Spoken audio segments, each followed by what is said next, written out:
किसी के घर में मुस्कान न ला पाए, सिर्फ आंसू ही आंसू लाए और 78 साल स्वतंत्रता दिवस पूरे करने के बाद भी यही हाल रहे, तो फिर उसका मतलब नहीं रहता। फिर सब पढ़ें, सब बढ़ें, कहाँ पढ़ें, कौन पढ़ाए, कहाँ बढ़ें, कैसे बढ़ें?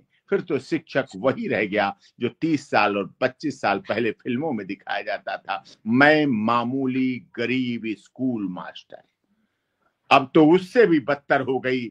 एक बच्चा कहेगा मैं एक मामूली गरीब, भूख और मौत से आत्महत्या करने वाले स्कूल मास्टर।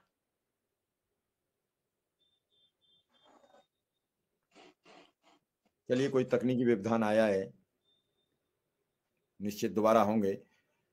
पवन जी, ये जो पूरा मामला है जिसको लेकर बड़ा उठापटक मची है शिक्षा मित्र में, क्या है ये पूरा उमा देवी का केस? थोड़ा सा हम जानकारी करना चाहते थे।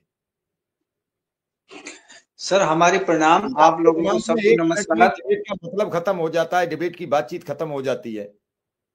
और हमारे बीच जितने भी साथी, इसका काफी साथियों का फोन आया सर। तो ये सर उमा देवी केस जो है, जिसके हम भी शिकार हैं शिक्षा मित्र, बैकडोर एंट्री। यानी कि जो लोग नियमित संविदा कर्मी हैं वो खुली भर्ती से आएंगे, नियमित नहीं होंगे। ये उमा देवी के केस में आड़ में राज्य सरकारों में और माननीय राज्य सरकार ने और माननीय जज साहब ने इनका जो है गलत उपयोग किया है, ऐसा सुप्रीम कोर्ट में वर्तमान माननीय जज साहब ने जो है इसको जो उसकी व्याख्या अलग अलग उसको की है। तो जो उत्तर प्रदेश का शिक्षा मित्र है वो ऐसा एक्सीडेंटल है कि उसको इतने प्यार से काटा गया है, इतने प्यार से मारा गया है कि सारे कानून, सारे अधिकार और सारे डॉक्यूमेंटल रिकॉर्ड उनके पक्ष में थे, फिर भी उनको धीरे धीरे धीरे धीरे प्यार से इस कदर उनके साथ ऐसा व्यवहार किया गया है जैसे वो भारत के नागरिक नहीं थे या उत्तर प्रदेश के नागरिक नहीं थे। सारे स्टेट पॉलिसी शिक्षा मित्रों के हित में है, कई आदेश सुप्रीम कोर्ट के शिक्षा मित्रों के हित में है, लेकिन स्टेट उसको लागू नहीं कर रही। अभी हम लोग बहुत डिबेट में था, मैं दिल्ली था, स्वास्थ्य भी डाउन हो गया इस वजह से, स्ट्रेस, डॉक्टर ने कहा कि भाई तुम लोग बहुत ज्यादा स्ट्रेस ले रहे हैं। तो अभी माननीय हमारे विद्वान अधिवक्ता हमारे बीच उपस्थित थे, तो वो बहुत सारी बात कर रहे थे। तो सर ये कह रहे थे कि भाई जो भी हमारे केस की स्टडी करते हैं एडवोकेट, वो कहते हैं कि भाई तुम्हारे साथ तो बहुत गलत हुआ। अरे ये बात तो सब गलत हुआ, लेकिन चूंकि ये एडवोकेट एक ऐसा प्रोफेशनल पेशा है कि उनको कोई भी केस लड़ने के लिए बहुत पैसे की आवश्यकता होती है, तो इस वजह से ये हमारे साथ समस्या हो रही है। इस जो उमा देवी का केस वर्तमान में जो आया है जजमेंट, इसकी हम लोग स्टडी करा रहे हैं और स्टडी कराने के लिए मंडे में हम लोग फिर दिल्ली में उपस्थित रहेंगे।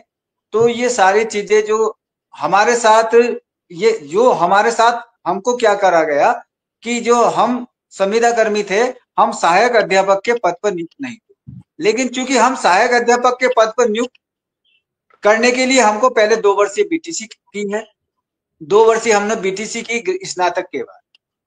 तो सरकार ने उसको गलत, जो सरकार थी उसने आर्गुमेंट था स्टेट की पॉलिसी, जब वहां आर्गुमेंट हो रहे थे तो सरकार ने हमारे साथ सही आर्गुमेंट नहीं करा। हम सारी गलतियां न्यायालय की, माननीय न्यायालय की आड़ में उत्तर प्रदेश सरकार ने हमारे साथ अच्छा व्यवहार नहीं करा, ये सारे लोग जानते हैं।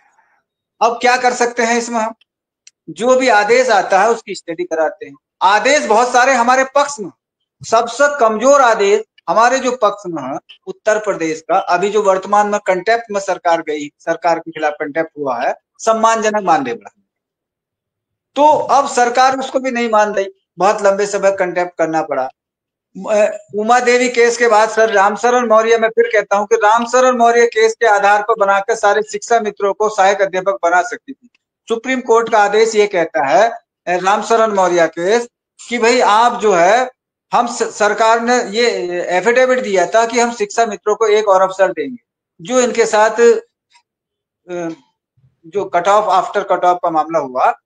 तो रामशरण मौर्य केस की आड़ में उत्तर प्रदेश की सरकार अगर चाहे तो एक दिन में सबको सहायक अध्यापक बना सकती है, लेकिन जवाबदेही नहीं है। माननीय न्यायालय जो है, माननीय जज साहब, सरकार से सरकार को जो है जवाबदेही नहीं मानते। और